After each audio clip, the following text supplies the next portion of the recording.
प्रधानमंत्री पुरी साहब को मैं तहे दिल से धन्यवाद देना चाहूँगा कि उन्होंने मुझे ये सौभाग्य दिया कि मैं आकर मुझे यहाँ बुलाकर मेरे को जो सम्मान दिया उसके लिए बहुत बहुत धन्यवाद सरकार। और यहाँ पे उपस्थित सभी आदरणीय शिक्षकगण, श्रीमान डायरेक्टर साहब एसएम पुरी सर और समस्त शिक्षिकाएं और समस्त प्रिय छात्रों का हार्दिक अभिनंदन। मैं कुछ दो चार बातें मेरे बारे में बताना चाहूंगा। देखो, सफलता है ना, वो थोड़ा सा संघर्ष मांगती है, क्योंकि ऐसा नहीं है कि आप तुरंत निकले और बस एग्जाम फाइंड करके तुरंत लग गए। क्योंकि यहाँ पे ना आपको जो असली परीक्षा होती है ना, जो आपके जीवन की, वो आपकी ग्रेजुएशन होने के बाद स्टार्ट होती है। तब बहुत सारी समस्याएं भी सामने होती है, घर परिवार की और भी बहुत सारी चीजें।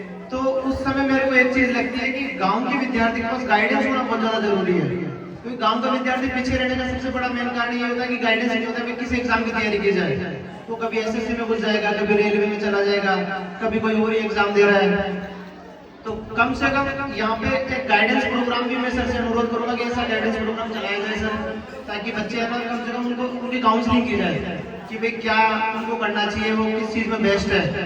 ठीक है, तो ये चीजें हैं। और मेरी तो यही संघर्ष की कहानी की शुरुआत में अभी ग्रेजुएशन के बाद मैं पढ़ाने लग गया था, क्योंकि बीटेक करी थी मैंने। तो काफी कुछ आपको पता है, पैसा लगता है। तो उन पैसों के चक्कर में घर वालों ने कह दिया था कि भाई आपको ये चुकाओ अपना पैसा, तो फिर टीचिंग वगैरह में लग गए।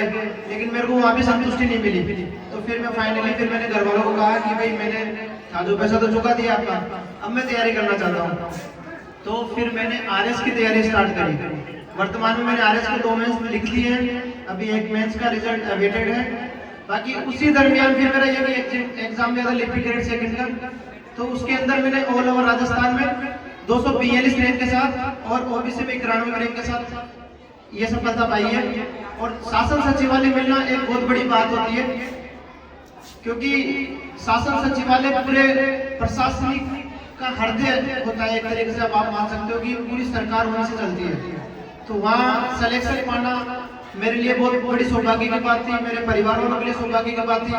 इस विद्यालय के लिए भी बहुत खुशी की बात है कि यहाँ का एक विद्यार्थी जो काफी पहले यहाँ से पास आउट होकर निकला था और आज यहाँ का सम्मानित हो रहा है, तो बहुत बड़ी बात है। और मैं आप सभी से भी ये कहूंगा, जो भी आप मेरी बात सुन पा रहे हो, कि आप भी कड़ी मेहनत और लगन से लगे रहो, और जो आपने टारगेट ले लिया है ना उसके प्रति लगे रहो। बस एक दिन आप सफलता